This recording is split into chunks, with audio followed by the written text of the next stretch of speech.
L'autre grand sujet de ce début d'automne, c'est la sécheresse. Cela fait 3 ans que les stocks de fourrage sont entamés bien avant l'heure dans les exploitations.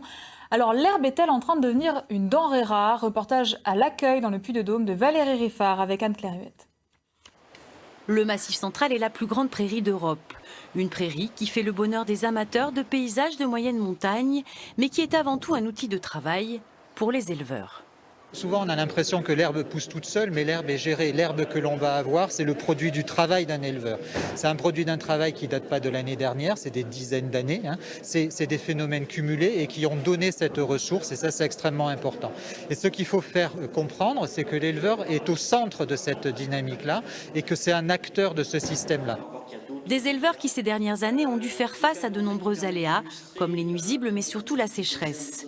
Pourtant, l'agriculture et les filières agroalimentaires valorisant les ressources herbagères et pastorales constituent un pilier majeur de l'économie du Massif central.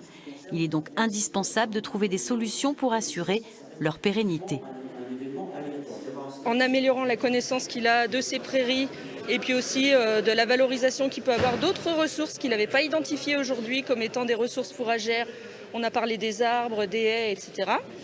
Il va pouvoir déjà mieux connaître son milieu, mieux connaître le potentiel de ces prairies. Tout l'enjeu aujourd'hui pour eux, c'est d'essayer d'utiliser ce potentiel sans le dégrader. Car si le Massif central est avant tout une terre d'élevage, il reste aussi un haut lieu touristique qu'il faut savoir préserver, car c'est sur lui que repose toute une économie locale.